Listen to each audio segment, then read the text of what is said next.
আমার মুসলমান ভাইরা, আল্লাহ পাক রব্বুল আলামিন আহকামুল হাকিমিন কুরআনের পাওয়ার, কুরআনের মর্যাদা এমন ভাবে বানিয়ে দিয়েছেন, ওই কুরআন শরীফ যদি কোনো বান্দা পড়তে ওর না পারে, আল্লাহ পাক রব্বুল আলামিন বলে, রে আল্লাহর গোলাম,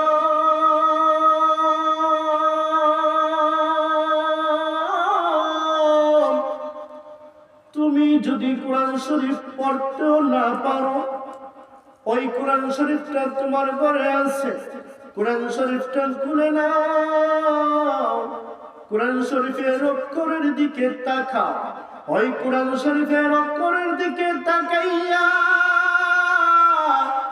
আমি মালিকের দরবারে চোখের পানি ফালাইয়া কান, মালিক,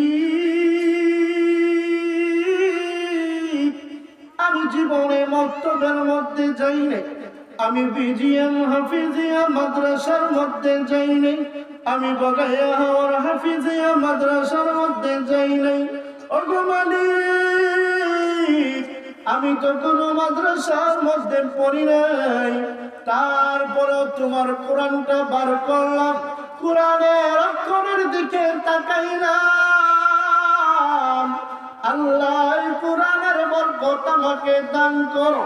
আল্লাহ তাআলা ডাক দিয়ে বলে, রে গোলাম,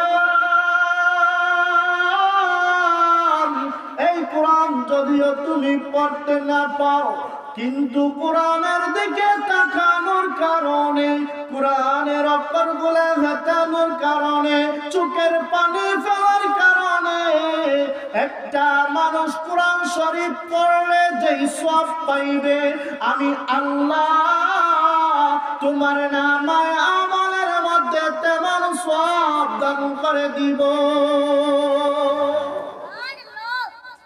তুমি যদিও পড়তে না পারো, বান্দারে আফসোস করো না, চেষ্টা করো করার, কিন্তু যদিও পড়তে না পারো, তখন কি করো, ওই কোরআন শরীফটা খুলে অক্ষরগুলা দেখে নাও। এই কোরআন শরীফের অক্ষর দেখলে কেমন ফায়দা, কেমন সওয়াব। হযরতে হাসান বসরি রাহমাতুল্লাহি আলাইহির যুগের ঘটনা। তখনকার সময় একজন মানুষ ছিল, তার নাম ছিল বাদশা। তার জীবনে এমন কোন খারাপ কাজ নাই যে করে নাই। নারীবাজি থেকে নিয়ে, জিনা ব্যভিচার থেকে নিয়ে, মদ, গাঁজা, সুদ, ঘুষ, যত ধরনের খারাপ অশ্লীল কাজ আছে, সব ধরনের খারাপ অশ্লীল কাজ করত। তো আল্লাহর বান্দাকে কেউ পছন্দ করত না, মহব্বত করত না। কিসের জন্য? সে একজন ভালো মানুষ না খারাপ মানুষ? খারাপ মানুষ।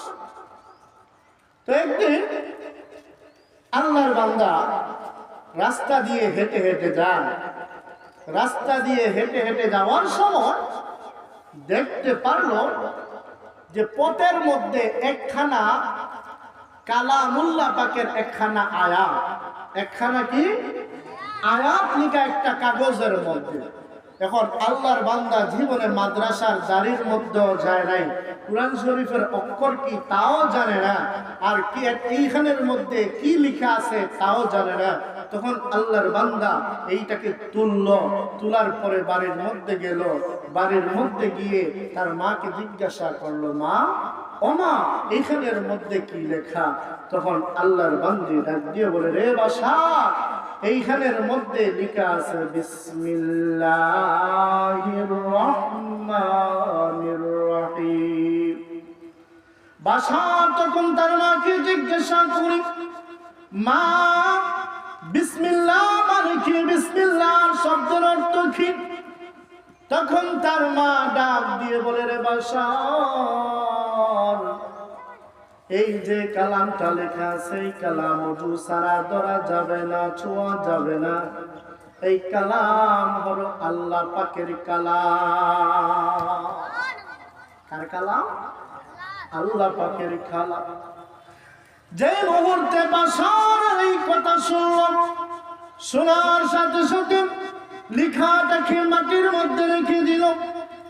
রেখে দিয়ে বাসার সুন্দর করে গোসল করে ওযু করে ওই কাগজটাকে আবার তুলল। তোলার পরে আল্লাহর বান্দা চোখে মুখের মধ্যে চুমা দেওয়া শুরু করলো। ডাক দিয়ে বলে, ওগো মালিক, আমার জীবনে আমি কোনদিন ভালো কাজ করি নাই, কোরআন শরীফের অক্ষর কি তাও চিনতাম না। আমার মা বলেছে এটা নাকি কোরআন শরীফের অক্ষর।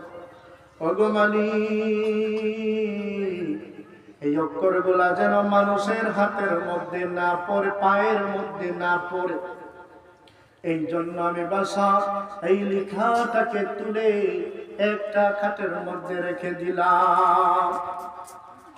সকাল যখন হয়ে গেল, সকাল হওয়ার পরে হযরত হাসান বসরি রাহমাতুল্লাহি আলাইহি বাসারের ঘরের দরজার সামনে এসে ডাক দেওয়া শুরু করে দিলেন, রে বাসার, ও বাসার ঘর থেকে বের হ। বাসার যখন ঘর থেকে বের হলেন, বের হওয়ার পরে ডাক দিয়ে বলে, আল্লাহর ওলি,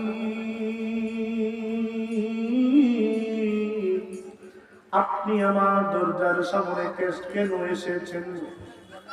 আমি মানুষ বেশি ভালো না, আপনাকে এলাকার মানুষ বড় মহব্বত করে ভালোবাসে।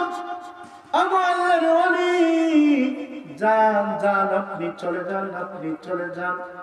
তখন আল্লাহর ওলি ডাক দিয়ে বলে, রে বাসার, তোমার সাথে আমার জরুরি একটি কথা আছে। কি কথা? তাড়াতাড়ি বলেন।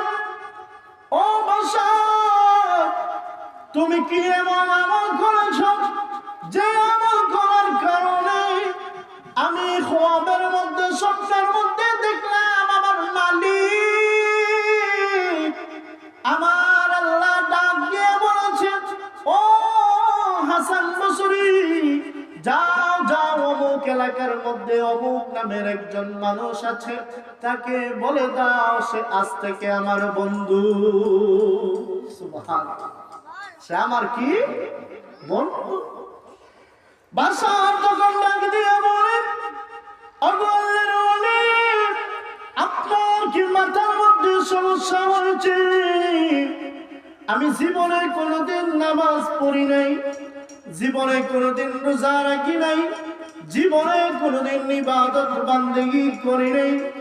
ওগো আল্লাহর ওলি, জীবনে কোনোদিন জিকির আজকার করি নাই, জীবনে কোনোদিন বিজিয়াম হাফেজিয়াম মাদ্রাসার মধ্যে যাই নাই।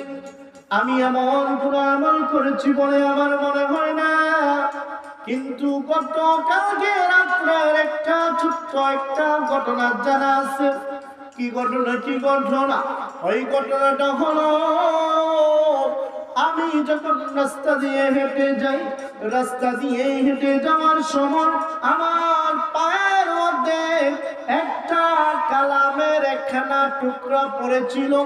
ওই টুকরাটা পড়ার কারণে আমি ওই টুকরাটা তুললাম, তুলে ওযু করে ওই টুকরাটাকে আমি একটা খাটের উপরের মধ্যে রেখে দিয়েছি, সম্মান করেছি। এছাড়া আর কোনো আমল করেছি বলে আমার মনে হয় না, মনে হয় না। আল্লাহর ওলি ডাক দিয়ে বলেন, ও বাশার, আমার দিলে ডাকে, মনে ডাকে, এই আমল করার কারণে আল্লাহ পাক তোমাকে বন্ধু হিসাবে ঘোষণা করেছে। সুবহানাল্লাহ। তখন বাসার ডাক দিয়ে বলে, ওগো আল্লাহর ওলি, জীবনে এমন কোন আমল করলাম না, রোজা রাখলাম না, নামাজ পড়লাম না, ইবাদত বন্দেগী করলাম না, একটা মাত্র ইবাদত করার কারণে আল্লাহ আমাকে বন্ধু বলেছে। ও আল্লাহর ওলি, আপনাকে সাক্ষী রেখে আজকে থেকে আমি আপনাকে সাক্ষী রাখলাম, আর জীবনে কোনোদিন গুনাহ করব